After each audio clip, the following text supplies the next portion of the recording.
Welcome to this deep dive all about quinones.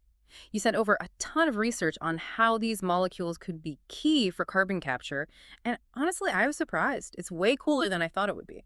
It really is. These organic compounds have this unique ability to just grab CO2 molecules out of the air, like little chemical claws. Mhm. And the fact that we're looking at this in water makes it even more intriguing. Yeah. We're going to break down the two main mechanisms they use, nucleophilicity swing and pH swing. And we'll look at why understanding how they work together is crucial to optimizing the process. Plus, we'll get into the cutting-edge techniques researchers are using to study these reactions, and we're talking real time here. And don't worry, it's not going to be a dry chemistry lecture. We're going to break down some actual experiments and show you how scientists are literally watching these molecules at work. Cool. So first things first, why is carbon capture such a big deal, especially for industries that are so hard to decarbonize, like steel or cement production? Well, think of it this way. We have to drastically reduce emissions to combat climate change. But some industries can't switch to clean energy overnight. Carbon capture is like a bridge, letting us keep using those essential materials while minimizing their environmental impact. Okay, I see. And quinones are a potential game changer compared to traditional amine scrubbing, which is how we capture CO2 right now. Yeah. Amine scrubbing needs a lot of heat to work, so it uses a lot of energy, and that makes it expensive. Right. But quinones can work at room temperature. They use electricity to drive the reactions. This means they could be way more efficient and use way less energy, which is a big win for sustainability. So it's like trading in a gas-guzzling truck for an electric car. That's a great analogy. Okay, so how do these quinones actually capture the CO2? This got two main tricks when it comes to water solutions. The first is called nucleophilicity swing, where they directly bond with CO2 molecules to form what we call a quinone CO2 adduct. It's like they reach out and grab the CO2 and hold on tight. And the second method, pH swing, is more indirect. Yeah. Instead of grabbing the CO2 directly, they create a chemical environment that traps it. They do this by producing hydroxide ions, which react with the CO2 to form bicarbonate and carbonate. So one method is like a direct tackle and the other is setting a trap. Exactly. And here's where it gets interesting. Understanding which of these mechanisms is dominant is crucial for optimizing the entire process. If nucleophilicity swing is the main player, then we need to focus on quinones that are really soluble in water and can form strong bonds with those CO2 molecules. And if pH swing is in charge, then we need to look for quinones with higher pKa values, meaning they're more acidic and can produce more of those hydroxide ions to react with the CO2. You got it. It's all about picking the right tool for the job. Exactly. Okay, so to really test these quinones out, researchers looked at 3 isomers of a molecule called BTMAPQ. These isomers are like triplets with slightly different personalities. They have the same basic building blocks, but arranged just a little bit differently, which can really impact how they behave. And to study these BTMAPQ triplets, they use a technique called cyclic voltammetry, or CV. It's not about taking the molecules for a bike ride, but it's kind of like giving them a little electrical nudge and seeing how they respond. Interesting. What researchers found was that each BTMAPQ isomer forms a unique quinone CO2 adduct, each one with its own electrochemical fingerprint. Like they each have their own way of grabbing onto the CO2 molecules. So it's not just about if they capture CO2, but how they capture it and which ones do it most effectively. Yes, exactly. Huh. They also found that while forming those adducts is thermodynamically favorable, meaning it wants to happen. It's actually slower than the pH swing method. And here's where one of the BTMAQ triplets kind of throws a wrench in things. 108 BTMAQ. It forms adducts much more slowly than its siblings. This highlights how important it is to understand not just the thermodynamics, but also the kinetics of these reactions, how fast or slow they happen. Sounds like we need to actually see these reactions happening to really get it. Is that even possible at such a small scale? You're right. And that's exactly what these researchers did. They developed 2 incredible in situ methods that let us observe these molecules at work, like watching a microscopic movie. In situ, so we're not talking test tubes and beakers. Nope. We're talking real-time observation while the reactions are happening. Wait, are you saying scientists can actually see these tiny molecules capturing CO2? It is mind-blowing. And that's what we'll be getting into in the next part of our deep dive. So we left off talking about how scientists can actually watch these quinones do their thing. It really is remarkable. But let's zoom out for a second. How do these findings help us make better carbon capture technologies? That's the whole point, right? Absolutely. These findings are like a treasure map. They're leading us to a future where carbon capture is a real solution for climate change. So we're not just geeking out over science here, we're learning how to use it to make a real difference. Exactly. By understanding how nucleophilicity swing and pH swing work together, we can design custom quinones for different situations. Custom carbon capture molecules, that sounds so futuristic. It is. Imagine quinones that are great at capturing CO2 from power plants, and others that are amazing at pulling it straight from the air. But wouldn't different places have different challenges? Wouldn't how much CO2 there is make a difference? You're exactly right. And that's where those in situ methods are so important. Remember those reference electrodes and the fluorescence microscopy?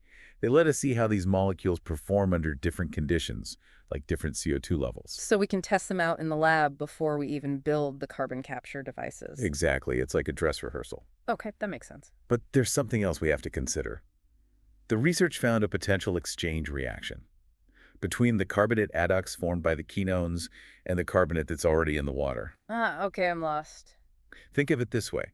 The quinones capture CO2 and form these adducts, but then those adducts might react with the bicarbonate and carbonate that's already in the water. Oh, so it's not just about capturing the CO2, there are all these other reactions happening at the same time. Yep, that's science for you. There's always something new to discover, and that's why those in situ techniques are so cool. They give us a window into this tiny world so we can untangle all the complex stuff that's happening. I'm starting to see why you get so excited about this stuff. It's like solving a puzzle. Exactly.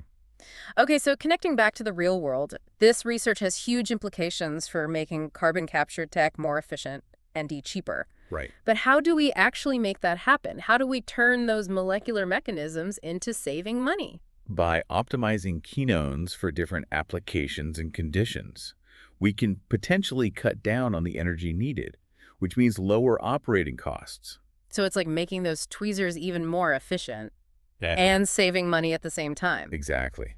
And using those in situ methods, we can test and tweak these quinones faster, which speeds up the development timeline and cuts down on research costs. It sounds like this research isn't just about learning new things, it's about making real solutions. Absolutely. And remember that fluorescence microscopy we talked about? That opens up even more possibilities. Right. Imagine being able to watch and control carbon capture in real time and making changes on the fly to optimize it. So it's like having a dashboard for carbon capture, where you can see everything and adjust it for max efficiency. That's the goal. And it's not just about carbon capture. This approach could change how we understand all kinds of chemical reactions, giving us amazing insights into the microscopic world. It's like we're on the edge of a whole new way of doing chemistry and engineering.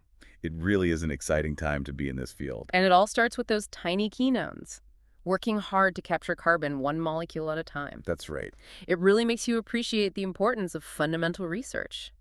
Who knew studying these tiny molecules could have such a huge impact? That's science. It's full of surprises. Okay, well, I'm feeling pretty inspired after this deep dive. But before we go, what's one thing you want our listeners to take away? The key takeaway is that we're on the verge of a new era in carbon capture tech.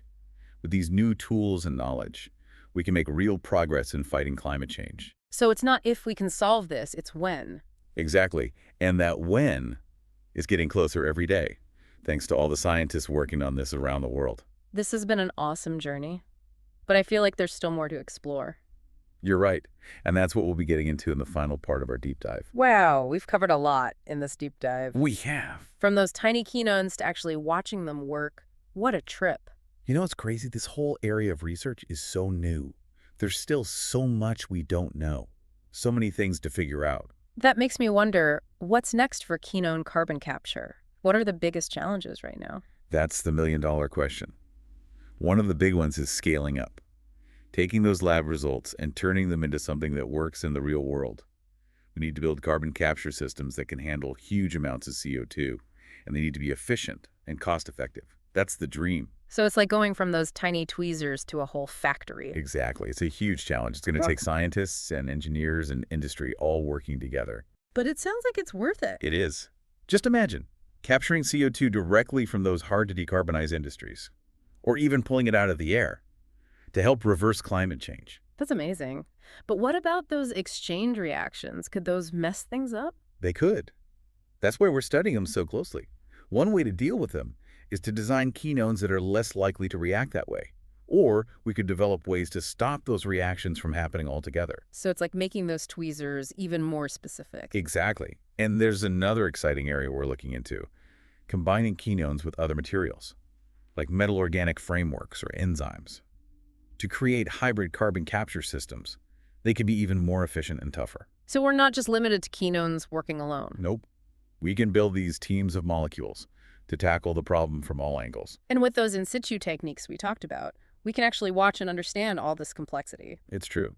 It feels like the future of carbon capture is wide open, and quinones are right at the front. So what can our listeners do to stay up to date on all this amazing stuff that's happening? There's a lot you can do. You can follow the work of research groups, go to conferences and webinars, or even support organizations that are working on carbon capture tech. And maybe even inspire the next generation of scientists to tackle this problem. Absolutely. The more bright minds we have working on this, the faster we'll find solutions. Well, this has been an incredible deep dive into the world of quinones and their potential to revolutionize carbon capture. I've learned so much. It's been great talking about this with you. We hope you've enjoyed it too, and we encourage you to keep exploring. There's always more to discover. That's right. Thanks for joining us. Until next time, stay curious.